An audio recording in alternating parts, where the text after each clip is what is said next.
समय हम जो है चक्की घाट में आए हुए हैं आप सभी संतों का दर्शन कराने। इस समय राम अर्चा हुई थी और बहुत बड़ा जो भंडारा भी हुआ था और संतों का दर्शन भी आपको हम करा रहे हैं कराते हैं। और हमारा उद्देश्य रहता है कि चित्रकूट में टाटी घाट में कहीं भी साधु महात्मा है सभी को दर्शन कराना, उनका जो है प्रवचन सुनाना, मानव धर्म प्रसार की जाए, सत्य न्याय धर्म की जाए। इस वीडियो को अधिक से अधिक लाइक करें, शेयर करें, सबका और जंगल दिखा दें। 1 मिनट आधा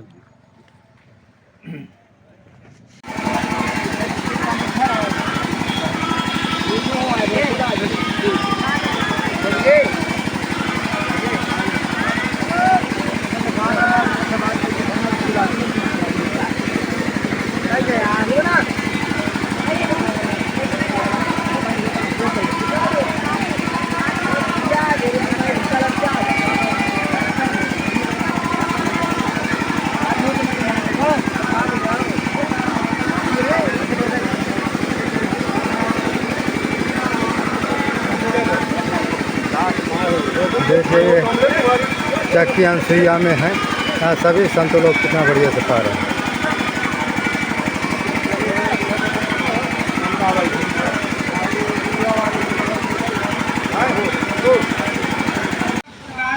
दुखी है तो उनका दुख दूर करने के लिए आप उपाय बताओ। तस्मात् कथय सर्वज्ञ श्रद्धा प्रकारकम। कोई निश्चित नहीं है, लेकिन भूख अभी लगी तो खाना मिलेगा कम, तो क्या फिर बैठा रहेगा एक घंटा।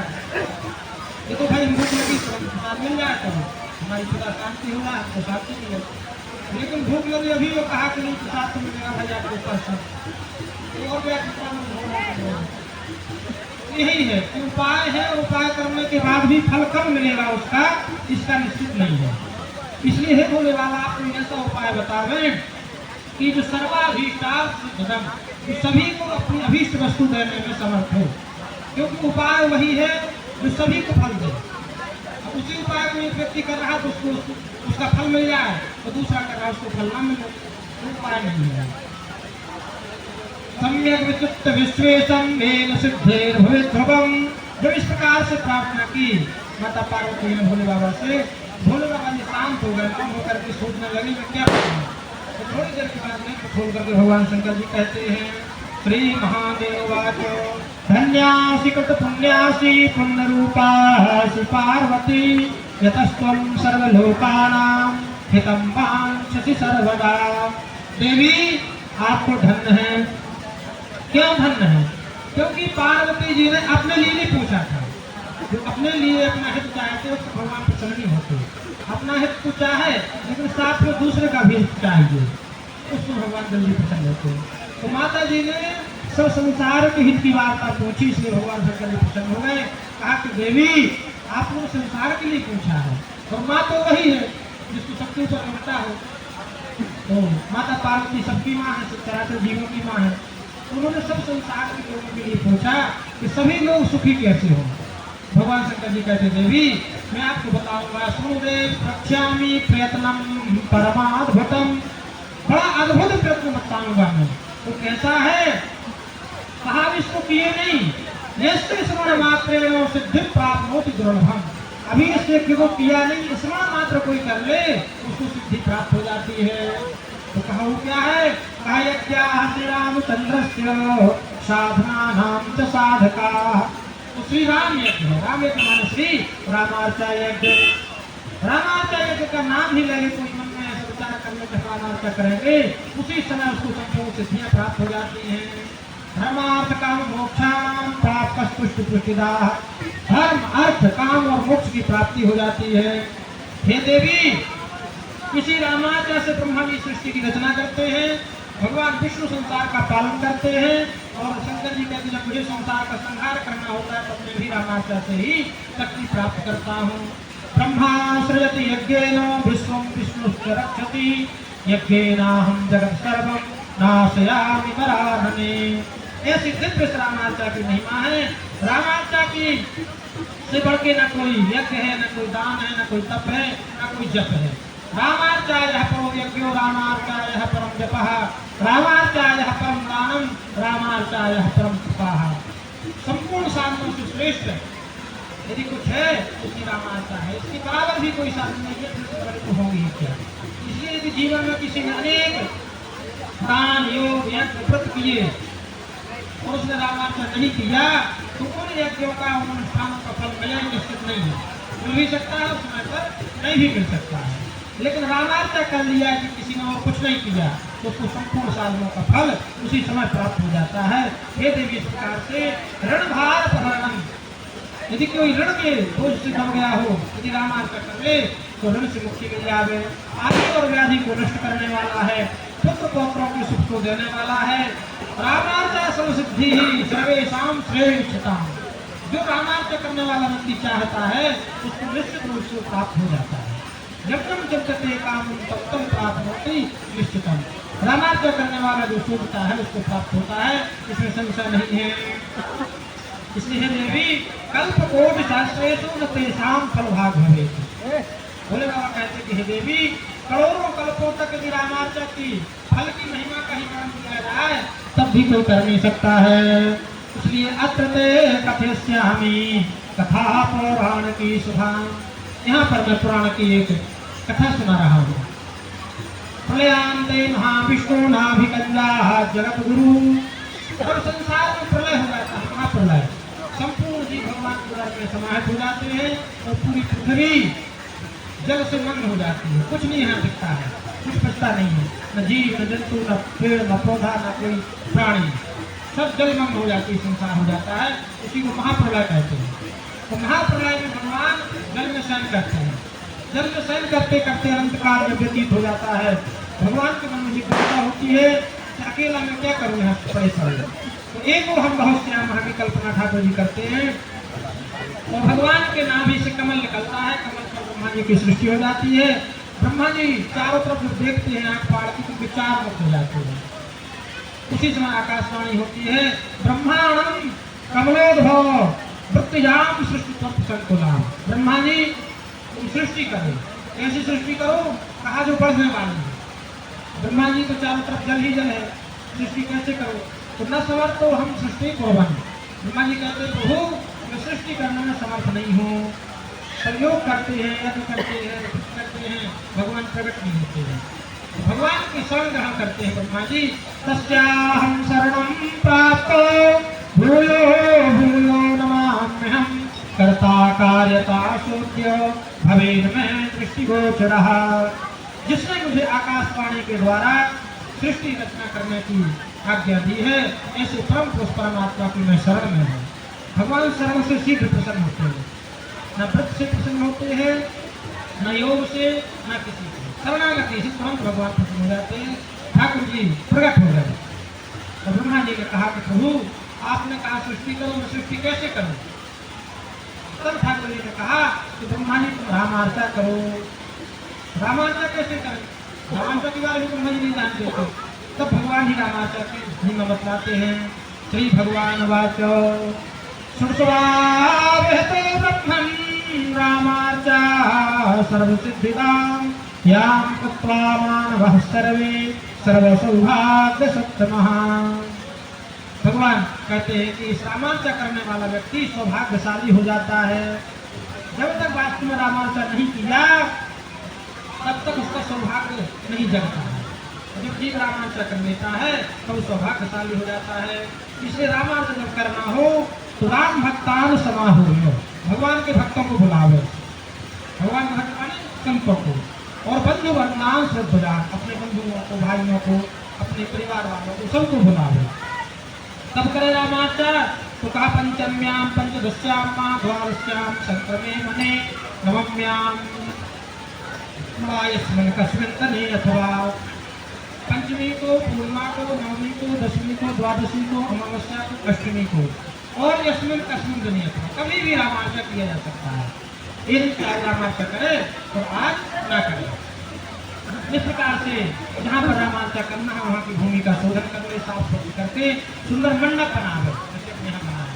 4 दरवाजों का मंडप बनावे, सफल फल लगा, केले का खम्भ लगावे, 4 फल लगाना मिले तो बनी फल लगा, वो सुंदर लाल पीले हरे नीले चावलों के द्वारा 21 कोठे का यंत्र बनावे। उसमें सबसे पहले गौरी का पूजन करे, गणेश जी का पूजन करे, सूर्याग्रह ग्रहमंडल देवताओं का पूजन करे, गंगा नदियों का पूजन करने के बाद में भगवान के समस्त परिकरों का पूजन करे। श्री लखन लाल जी का, भरत लाल जी का, शत्रुघ्न लाल जी का, की शक्तियों के साथ में पूजा करने के बाद श्री हनुमान जी महाराज का पूजन करें। सर्वध्ये पूजे राघवाम श्री सीता सह, और अंत में श्री सीता जी के साथ में श्री राम जी महाराज का दिव्य पूजन करे भाव से। भगवान भाव के भूखे हैं। वस्तुएं तो हम देते हैं तो उसको ठाकुर जी ग्रहण करते हैं, लेकिन वस्तुएं जो हम देते हैं वो किसकी हैं?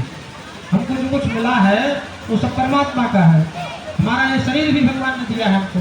आप कहें कि हम आपको कुछ देंगे तो क्या देंगे हम भगवान को? भगवान सिर्फ एक प्रेम चाहते हैं, भाव चाहते हैं। भाव का भूखा हूँ मैं, भाव ही बस एक सार है, तो भाव से मुझको जो भजे तो भाव से मेरा पार है। भावग्राही जनार्दना, ठाकुर जी भाव के भूखे हैं। इसलिए जो वस्तु दी जाती है उसको तो भगवान स्वीकार करते हैं और देना भी चाहिए।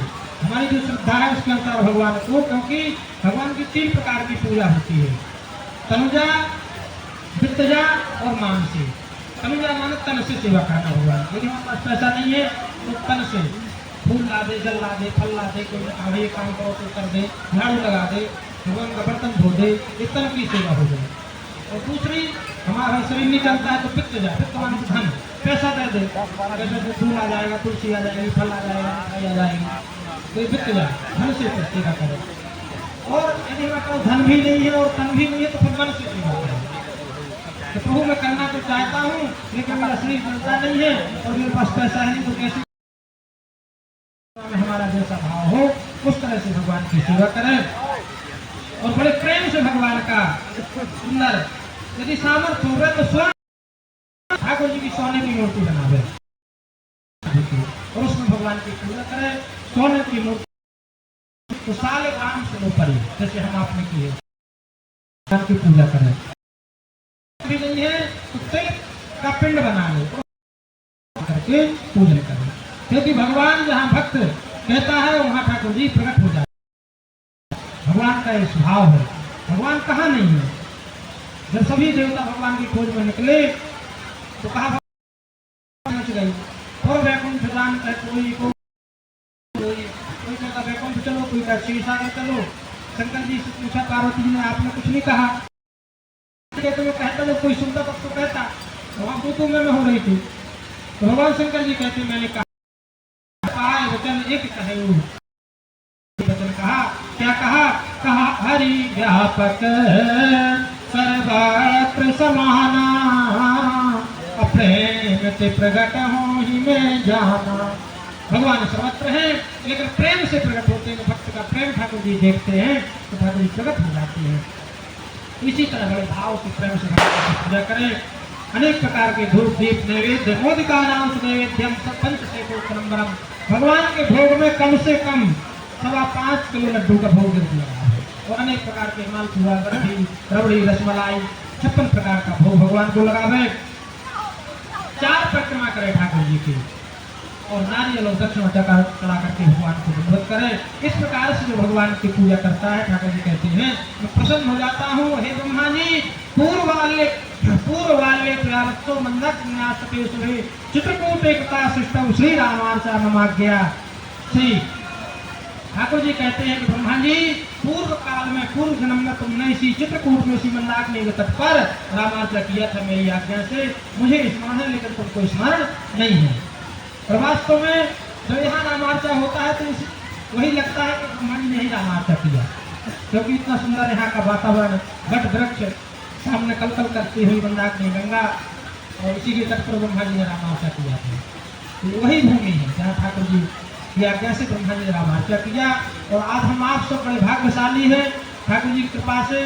महाराज जी, श्री महाराज महाराज प्रतिवर्ष रामार्चा करते हैं तो हम आपको इसका दर्शन भी होता है। तो भगवान की बहुत बड़ी कृपा है कि हम भी इसके दर्शन के लाभ के अधिकारी हुए। ये भी भगवान की कृपा से ही दर्शन होता है, अन्यथा ऐसी यज्ञों का दर्शन कहाँ मिलता है? तो इसी स्थल पर ब्रह्मा जी ने रामार्चा किया भगवान कहते हैं। और विधि जैसे बतलाई, भगवान अंतर्ध्यान हो गए। ब्रह्मा जी ने जैसे ही रामार्चा किया रामार्चा करते ही भगवान ने ब्रह्मा जी को संपूर्ण सृष्टि करने की सामग्री दे दी। ब्रह्मा जी सृष्टि करने में मग्न हो गए और आज भी ब्रह्मा जी ब्रह्मलोक में नित्य रामार्चा करते हैं। उसी रामार्चा के प्रभाव से ब्रह्मा जी को ऐसे भोग प्राप्त है। भंजते विविधान भगवान सर्वे साधि दुर्लभाम, जो इंद्रादि लोकों में भी दुर्लभ भोग है, ऐसे भोगों को भोगते हैं। तो ब्रह्मा जी को देखिए कितना बड़ा बवाल है। अभी हम आप देखें, हम आपको छोटे से काम हो जाए, उस काम में परेशान हो जाएंगे, एक भी काम नहीं कर पाएंगे। ग्रस्त लोग होते हैं तो जैसे जाते हैं काम में और काम ना हुआ, शाम को आके पड़ते भी से लड़ते हैं, क्योंकि काम हुआ नहीं तो गुस्सा आई तो किससे लड़े, और वहां से गाड़ी से तो लड़ नहीं सकते, तो घर में आके लड़ते हैं, वो काम हो नहीं पाता है, क्योंकि इतनी क्षमता नहीं हमारी करने की काम। तो क्या होता है, लेकिन ब्रह्मा जी को देखो कि चींटी से लेके वो हाथी पर्यंत सभी जीवों के कौन कहाँ खाएगा, कौन कहाँ रहेगा, कौन कहाँ सोएगा, कहाँ उसकी मृत्यु होगी, कहाँ जन्म होगा, पूरा लेखा जोखा रखना है संपूर्ण सृष्टि का। इतना बड़ा विभाग होते हुए भी, इतना बड़ा मन में मस्तिष्क में भार होते हुए भी उनको किसी प्रकार की चिंता नहीं होती है। क्यों? तत्प्रभावेन ते सर्वे, किसके? रामार्चा के कारण। परमानंदशालिनाः, मग्न रहते हैं, उनका कार्य सृष्टि का अपने आप चलता रहता है, उनको किसी प्रकार का श्रम नहीं होता है। ये रामार्चा की महिमा है। भगवान शंकर जी कहते हैं, देवी जो रामार्चा करता है उसको ब्रह्मा जी की समान बुद्धि प्राप्त हो जाती है और वो भी संसार के कार्य करने में दक्ष हो जाता है, उसको भगवान की कृपा प्राप्त होती है। बोल भक्तवत्सल भगवान की जय। माता पार्वती प्रार्थना करती है कि भोले बाबा, ये तो आपने बताया कि रामार्चा ब्रह्मा जी ने किया था, तो किसी ने देखा ही नहीं, क्योंकि सृष्टि के पहले हुआ था। आप और के कृपा पुरा देवा रामार्चा तद्वदाधुना श्रोतुमिच्छामि देवेश मम हर्ष विवर्धनम्। और किसने रामार्चा किया, क्योंकि आपने कथा सुना रहे, इसको सुनने की मेरी बड़ी इच्छा है, मुझे बड़ा आनंद की प्राप्ति होती है। आप बताएं और किसने रामार्चा किया। भगवान शंकर जी कहते हैं, सुने प्रक्ष्यामि पूजा महात्म संयुताम। ये पूजा का जो महत्व है इसके बारे में बताता हूँ। एक मथुरापुरी में पृथु नाम के ब्राह्मण रहते थे। ये ब्राह्मण बड़े कर्मकांडी थे, धर्मशील थे, अपने अनुष्ठान करने में तत्पर रहते थे नित्य, लेकिन ना जाने कौन से पाप के कारण को महान रोग हो गया। रोग ऐसा होगा कि उसकी जितनी ही चिकित्सा कराएं, औषधि कराएं, दवा लें, उसको बढ़ता जाए, रोग ठीक ना हो। जब रोग ठीक नहीं हुआ तो ब्राह्मण का शरीर दुर्बल हो गया। ब्राह्मण बड़े परेशान हो गए क्योंकि कोई औषधि काम नहीं करती है। तो सोचा इस प्रकार रोग शरीर से जीवित रहना ठीक नहीं है, मर जाए। तो मरे कैसे? आत्महत्या करके नहीं मरना चाहिए, बहुत पाप लगता है आत्महत्या करने वाले को। तो सोचा जंगल में जाएंगे, कोई बाघ सिंह मिल जाएगा, वो खा जाएगा, शरीर शांत हो जाएगा, इस रोग से छुटकारा मिलेगा। जंगल में गए, भवन भूषण तत्व ऋचिकम दृष्टवान बजाहा। ऋचि जी महाराज का उन्होंने दर्शन किया जंगल में, उनके चरणों में पड़ गए। नत्वारो दुखार्दो महाबाधा पीड़ितः। उनके चरणों में पड़ करके रोने लगे ब्राह्मण। महात्मा ने पूछा, भाई क्यों रोते हो? कहा कि मुझे रोग हो गया। कहा ठीक है, रोग हो गया तो ठीक हो जाएगा, घर जाओ। बोले नहीं, घर जाने के लिए नहीं आया मैं मरने के लिए आया हूँ। आप यदि या तो मेरे रोग को ठीक करें अथवा मैं आपके चरणों में ही प्राण दे दूंगा। जब ऐसा कहा ब्राह्मण ने, तब महात्मा को दया आ गई। महात्मा ने कहा कि ब्राह्मण तुम रामार्चा करो। तो रामार्चा कैसे करें? वही विधि जो ब्रह्मा जी ने भगवान ने ब्रह्मा जी को बतलाई थी, वही विधि श्री ऋषि जी महाराज ने श्री पृथु जी महाराज को बतलाई है। भगवान शंकर जी कहते पृथु जी ने घर में आके जैसे ही रामार्चा किया अपने बंधु बांधवों के साथ में, और जैसे ही प्रसाद पलाया हनुमान जी महाराज को रामार्चा का, हनुमान जी महाराज ने का संपूर्ण रोग उसी समय इनका रोग नष्ट हो गया और पृथु अति सुखी भवे। प्रसाद पाते ही रामार्चा का इनका संपूर्ण रोग नष्ट हो गया, सुखी हो गए, शरीर एकदम स्वस्थ हो गया। ऐसे रामार्चा की प्रसाद की भी बहुत बड़ी महिमा है। सकलभंजीत रामान्यम कवि लोक पावना। जो एक बार रामार्चा का प्रसाद पाले कण संपूर्ण पापों से मुक्त हो जाता है और भगवान के धाम की प्राप्ति करता है। हनुमान जी महाराज जो रामार्चा के प्रसाद को पाते हैं तो नाचने लग जाते हैं। वैष्णव वायु तन्नु, तो नाच करके कहते हैं कि जिसने मुझे रामार्चा का प्रसाद खवाया है उसको जो चाहिए मुझसे मांग लो, मैं कहने के लिए तत्पर हूँ। ऐसे इस रामार्चा की प्रसाद की महिमा है।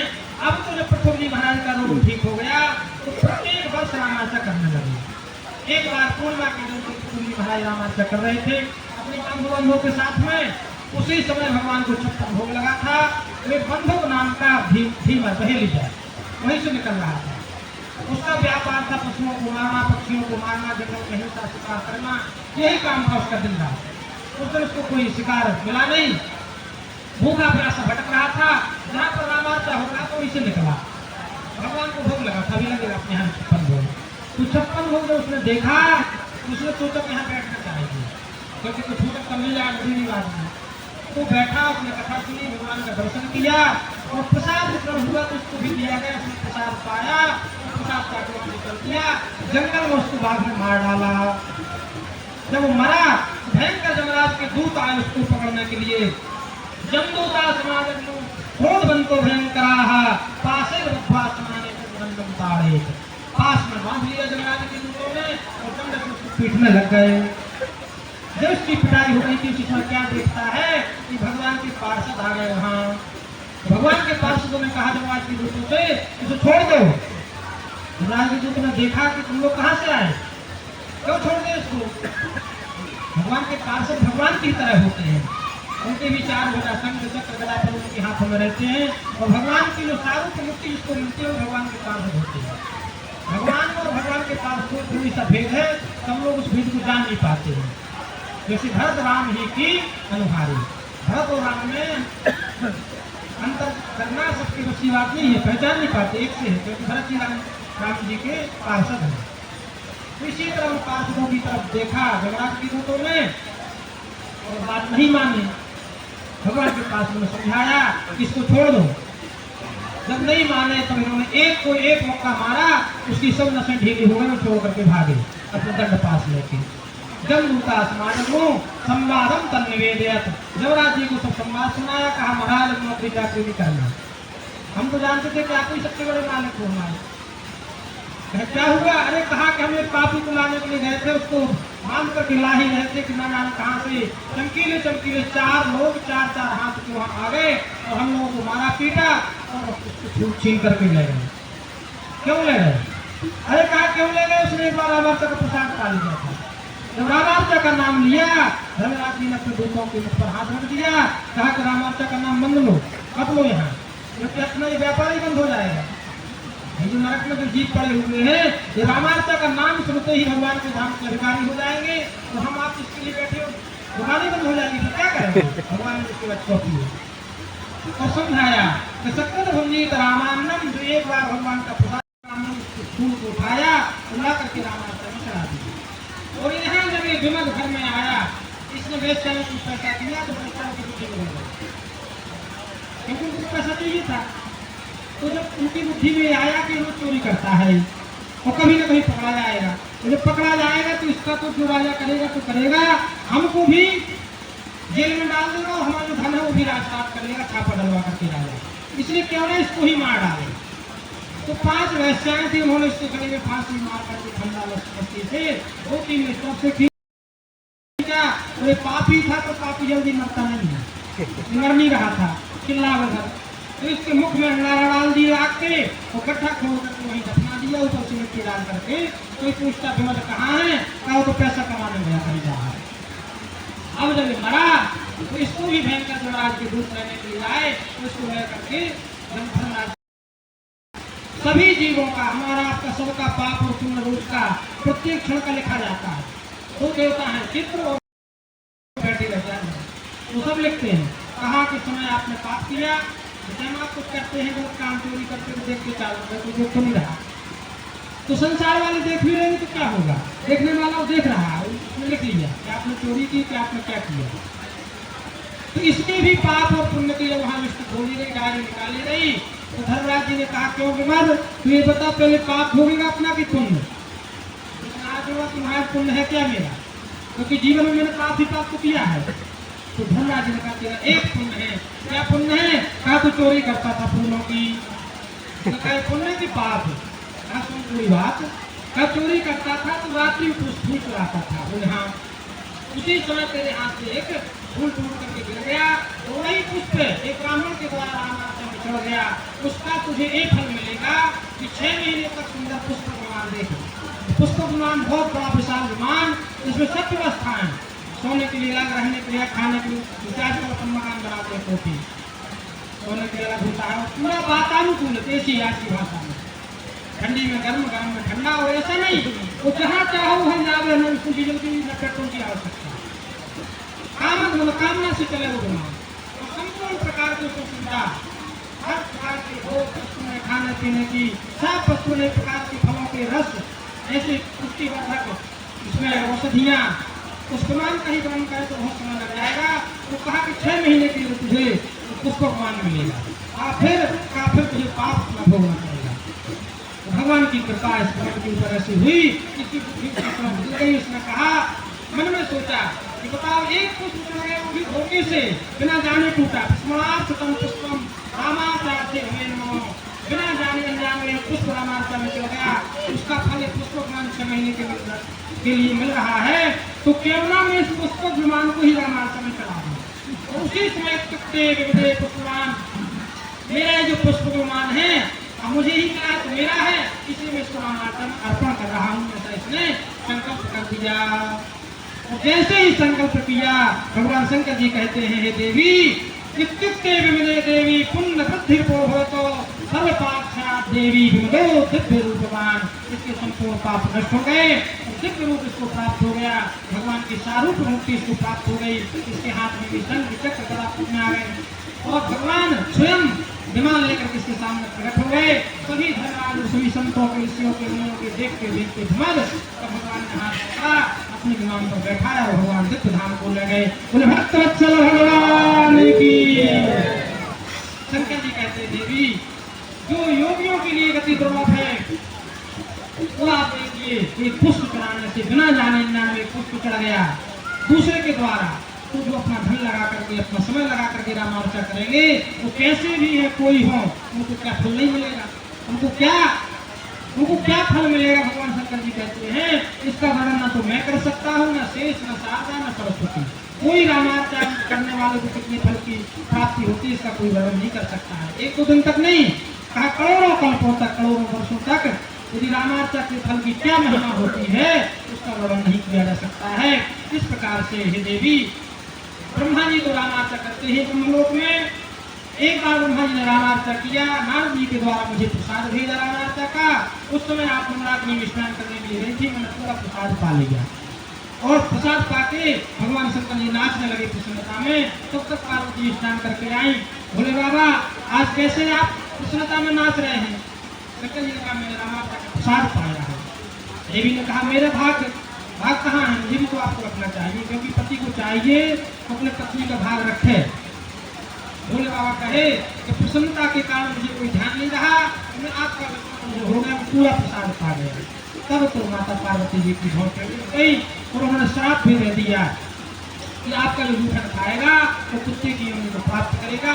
ऐसा श्राप दिया। भगवान शंकर जी लज्जित हुए।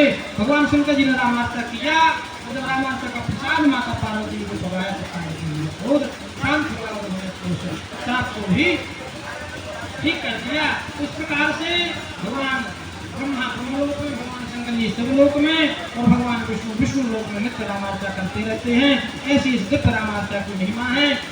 भगवान शंकर जी कहते हैं, देवी श्रद्धान को भूतवा कोई आच्छी राघवार्चनम, श्रद्धावान होकर के बड़े प्रेम से रामार्चा करे। बाज का जिन्होंने रामार्चा में कराया आचार्य ने, उनको संपूर्ण सामग्री अर्पित करके उनका पूजन करें। जिन संतों को, भक्तों को हमने बुलाया होगा, यथा योग सत्कार करे, सेवा करे, सभी को प्रसाद पवावे। इस प्रकार से हे देवी जो रामार्चा करते हैं, धन्यास्ते मानव येषाम दर्शना सर्व सिद्ध्याः, ऐसे जिन्होंने रामार्चा किया अथवा कर चुके हैं, उनका दर्शन करने से लाभ है। जो रामार्चा करते हैं उनकी बहुत बड़ी महिमा है। देवता लोग भी उनको प्रसन्न होकर के सोचते हैं कि हमको अवसर कब प्राप्त होगा कि हम भी रामार्चा बैठ के करेंगे।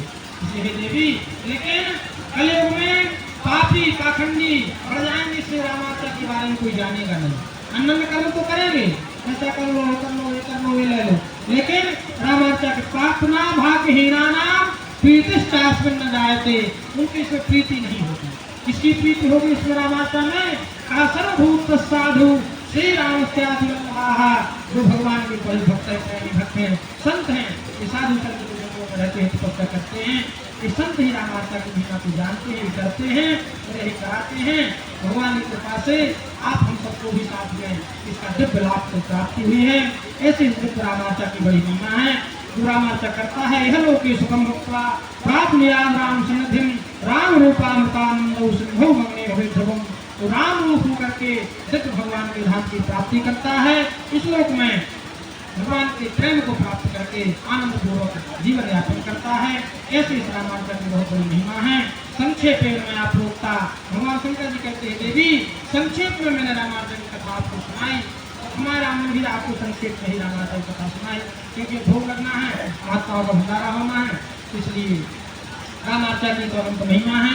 इसका कोई वर्णन नहीं कर सकता है, इसका कोई कथन नहीं कर सकता है। ऐसे इस रामार्चा की जो महिमा है। बोले भक्त वत्सल भगवान की, भक्त वत्सला श्री राज किशोरी जी की, श्री हनुमान जी महाराज की, श्री सदगुरुदेव भगवान की, सब संत भगवान की, श्री बटेश्वर हनुमान जी महाराज की, श्री चित्रकूट धाम की, श्री मंदाकिनी गंगा की, श्री कामतानाथ भगवान की, सब संत भगवान की, सब भक्त भगवान की, सब भक्त भगवान की, संपूर्ण श्रद्धा समुदाय की। जय जय श्री सीताराम, जय जय श्री राधे श्याम। नमः पार्वती पते हर हर महादेव। जय सीताराम सीताराम सीताराम।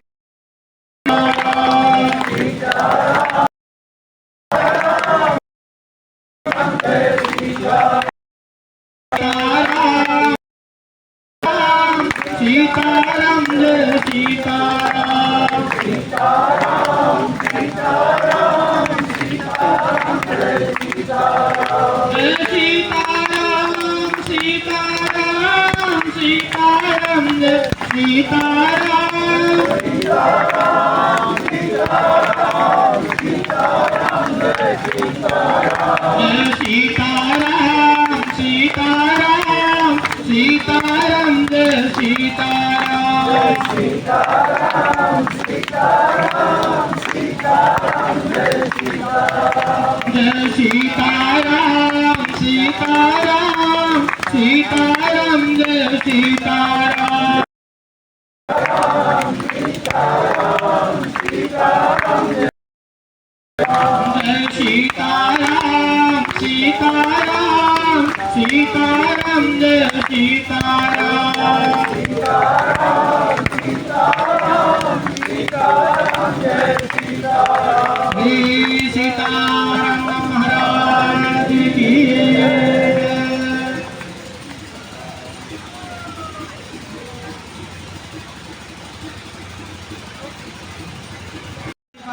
कथा सुन ले। ऐसे जीवों को कभी यहाँ मत लेना, ऐसा कहकर के अपने दूतों को समझाया धर्मराज जी ने, और कहा कि तुम नहीं जानोगे भगवान के नाम की महिमा, भगवान के प्रसाद की महिमा, भगवान की पूजा की महिमा। कहा हम 12 लोग हैं, भागवत में कहते हैं, स्वयं भुवनार्दः शंभुर कुमारः कपिलो मनो प्रहलादो जनको भीष्मो बलभैया शिखरवयम्। हम 12 लोग हैं जो भगवान की महिमा को यत्किंचित जानते हैं, पूरा नहीं जानते हैं। वैसे 12 भागवत जो हैं ये भगवान की महिमा को जानते हैं। भगवान की प्रसाद की महिमा ऐसी है, इसने धोखे में प्रसाद पा लिया था, ये भी भगवान के धाम का अधिकारी हो गया। बोले भक्त वत्सल भगवान की जय।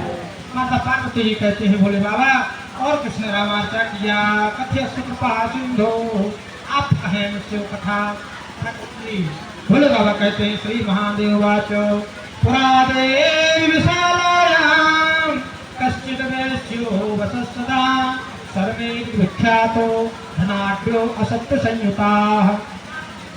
विशालापुरी में एक शर्मा नाम का वैश्य रहता था। ये बड़ा धनवान था, धन की कमी नहीं थी इसके पास में, लेकिन कैसा था? झूठ बोलता था, असत्य संयुताः। और क्या करता? देवेभ्यो ब्राह्मणेभ्यश्च प्रतिसुक्तम दत्तवान। देवताओं को ब्राह्मणों को कह के देता नहीं था। जैसे भगवान से प्रार्थना करे तो प्रभु मेरे काम हो जाएगा, फिर मैं मंदिर को ऐसा करूंगा, या अनेक प्रकार की मोती जैसे हम आप मांगते हैं,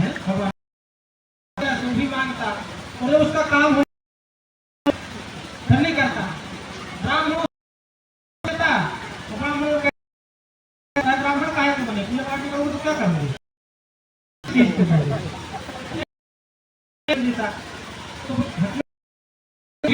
तेन पापेन हो देवी नष्ट हो गया। अब तो जब उसके पास संसार का नियम है, कैसा होता है, आपके पास निष्ठा होती है तो सब अपने बन जाते हैं, दूर दूर के लोग भी अपना बनना चाहते हैं। अरे हमको नहीं पहचानते आप, हम वहाँ मिले थे आपको। और जब कुछ नहीं होता है तो अपने घर के लोगों से पूछो भाई, अरे पागल में घूमता रहता है। ये संसार का नियम है। नहीं दरिद्र सब दुख जग माही और संत मिलन सब सुख कठिन है। जब कुछ नहीं होता तो कोई पूछता नहीं है, इसके भी लोगों ने इसको ठुकरा दिया, इसको कोई पूछने नहीं लगा। अब भूखा प्यासा भटके, लेकिन पहले इसकी बड़ी प्रतिष्ठा थी, इसके पास किसी बोलते थे तो इसको बड़ा दुख लगा इसमें, तो इसका अपमान होने लगा। इसने कहा ऐसा उपेक्षित जीवन जीना ठीक नहीं है, हम मर जाना चाहिए। तो मरे कैसे? उसने कहा, सुना था कथा में कि पांडवों ने हिमालय में जाके अपने शरीर को गला दिया था, स्वर्गारोहण करके भगवान के धाम की प्राप्ति की थी। तो सोचा मैं भी हिमालय में जाऊंगा। हिमालय जगामासो सत्यनारायण स्तुति, इसने हिमालय की यात्रा की। हिमालय में बद्रिकाश्रम में भगवान नर नारायण विराजमान रहते हैं, आज भी हैं। क्यों है? हमारे आपके लिए है। भगवान बड़े दयालु है। ठाकुर ने देखा कि कलियुगी जीव तपस्या नहीं कर सकते, जब तपस्या नहीं करेंगे तो भगवान के धाम की प्राप्ति नहीं होगी। तो भगवान स्वयं तपस्या कर रहे हम आपके लिए। कहाँ? बद्रिकाश्रम में, बद्रीनाथ में नर नारायण भगवान। और जो जीवन में एक बार भी नर नारायण भगवान का दर्शन कर लेता है तो भगवान की तपस्या का छठा अंश अलग दर्शन करने वालों को प्राप्त हो जाता है, तो भी भगवान के धाम का अधिकारी हो जाता है। बद्रीनाथ भगवान की। तो ऐसे बद्रीनाथ भगवान के वहां जाने पर ही हमारे पाप ताप और संताप नष्ट हो जाते हैं। कोई भी वहाँ थोड़ी सी भी पुण्य हो जाए जीव से तो बहुत हो जाता है, किसी भी धाम में। हम यहाँ चित्रकूट भी आए तो यहाँ भी यदि हमसे थोड़ी सा भी पुण्य हो जाएगा माँ मंदाकिनी के तट पर, तो समझ लो तो बहुत बड़ा हो जाएगा। इसी तरह पाप भी है, तो पाप होगा तो भी बहुत हो जाएगा। तो इसका 3-4 दिन वहाँ पर भूखा प्यासा रहा, उसी को भगवान इसकी तपस्या मान ली और भगवान ब्राह्मण के रूप में प्रकट हो गए। शर्मा के सामने कहा, शर्मा तू इतना दुखी है, उसने नाम सुना तो भटक कर रहा कि ब्राह्मण मेरा नाम कहाँ से जानता है। लेकिन थोड़ी देर सोचा कि मैं भगवान था, कभी मेरे यहाँ मांगने गया हो जानता होगा। ब्राह्मण मांगते तो रहते ही क्या होगा, इसे पहचानता होगा। लेकिन भगवान ने उसकी सब धनपत्ति बता दी कि तेरा सब धन नष्ट हो गया है, संपूर्ण ईश्वर के पास जो था वो नष्ट हो गया, सब चरणों में पड़ गया। कहा महाराज हो तो गया, लेकिन मिले कैसे? ये तो आप जान रहे कि नष्ट हो गया, लेकिन क्या मिल भी सकता है? सभी कोई उपाय है। उपाय हर चीज का है, उपाय और अपाय। लेकिन जब भगवान का हो जाता है तो संपूर्ण अपाय उपाय हो जाते हैं, और जब भगवान से विमुख हो जाता है तो उसके उपाय ही अपाय हो जाते हैं। तो कहा क्या उपाय है? भगवान ने कहा तुम रामार्चा करो। तो उसने कहा कि रामार्चा हमसे करवा रहे कि पहले किसी ने किया था। तब भगवान को अपने स्वरूप का बोध हो गया। तो भगवान ने कहा कि रामार्चा मैंने किया, मधु कैटव का नाश करने के लिए सृष्टि के पूर्व ब्रह्मा जी ने किया और अनेक नारदार ऋषियों ने रामार्चा किया है। तब इसको रामार्चा का बोध हुआ और इसने घर में आके जैसे अपने बंधु बांधवों के साथ में रामार्चा किया। भगवान शंकर जी कहते हैं देवी रामार्चा करने के बाद जैसे हनुमान जी महाराज को इसने प्रसाद पवाया, हनुमान जी महाराज ने प्रकट होकर इसको जितना भी ऐश्वर्य था उस रामार्चा की बहुत बड़ी महिमा है।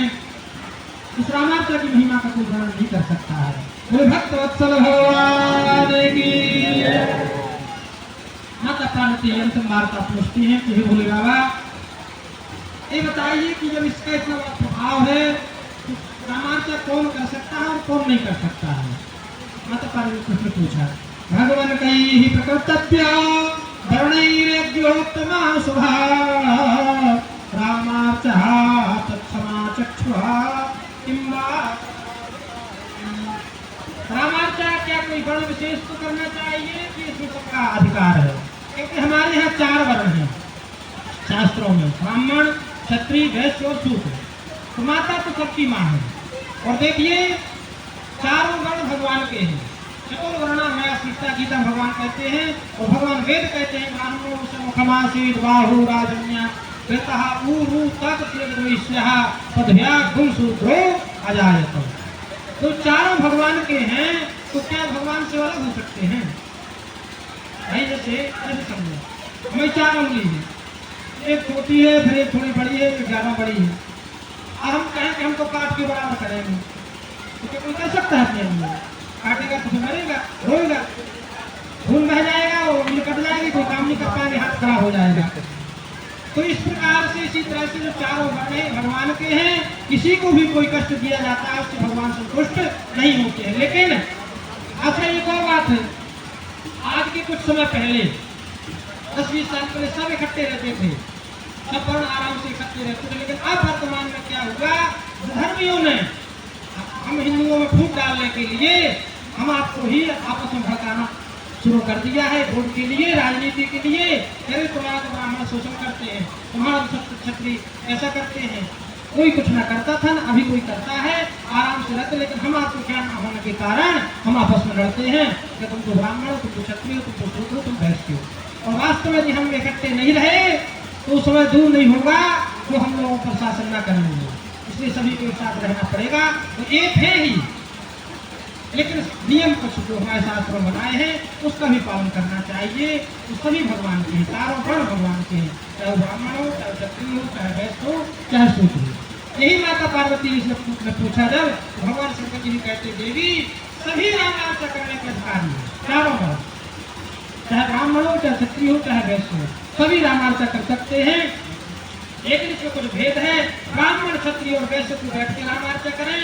यदि शूद्र को रामार्चा करना है तो किसी ब्राह्मण को, किसी संत को अपना धन और वस्तु में दे देवे, वो जो रामार्चा करवाएगा अपने देकर के वस्तु में उसको वही फल प्राप्त होगा जो बैठ के करने वाले को प्राप्त होता है। इसके बारे में मैं कथा सुना रहा हूँ। कलिंग देश उत्पन्नो ब्राह्मणो विमलाभः महापापतो दुष्टो देशा विस्तार को। कलिंग देश में एक विमल नाम का ब्राह्मण रहता था। उसका जन्म हुआ था ब्राह्मण वंश में, लेकिन बड़ा पापी था, पाखंडी, अत्याचारी, दुराचारी, आतंकवादी। तो ब्राह्मण और स्त्री हमारे शास्त्रों में दो के लिए मृत्युदंड का विधान नहीं है। और आज का अपना संविधान अलग है, लेकिन पहले शास्त्रों के अनुसार संविधान चलता था। तो उनके शास्त्र के अनुसार ब्राह्मण और स्त्री से किसी भी गलती हो जाती है उसको फांसी पर चढ़ा दो नहीं, तो क्या किया जाए, गलती तो की है, मृत्युदंड उसको मिलना चाहिए, तो उसको अलग कर दिया, निकाल दिया घर से। यही उसकी मृत्यु है। भाई इसको आप प्राणों के समान मानते हो, तो जब उसको आप निकाल दोगे, अपने से अलग कर दोगे तो वैसे ही मर जाएंगे। तो इस ब्राह्मण का भी वहाँ के राजा ने देश में काला कर दिया। लेकिन जो दुष्ट था गुजरात गया, तो गुजरात में वेश्या में वेश्या को चाहिए पैसा, तो राजा के बगीचे फूलों की आता, उनको बेचता, जो पैसा मिलता वेश्या करता वेश्याओं को। एक बार रात्रि में पुष्प चुरा रहा था और इसने बगीचा में गिर गया। उसी बगीचा में नित्य धर्मदत्त नाम के ब्राह्मण जाते थे पुष्प लेने। राजा की आज्ञा थी उनको पुष्प लेने की, तो उन्होंने देखा कि वो जो चुरा लेता तो पहले से फूल वहां बचते ही नहीं था, फूल बचे रहते थे, तो उनको तोड़ते, तो जो जमीन में पड़ा फूल था उसको भी उठा लिया। हुआ पुष्प था, वैसे तो जमीन में पड़ा हुआ पुष्प नहीं चढ़ाना चाहिए, लेकिन बगीचा में पड़ा हो, कोई अच्छी जगह में पड़ा हो,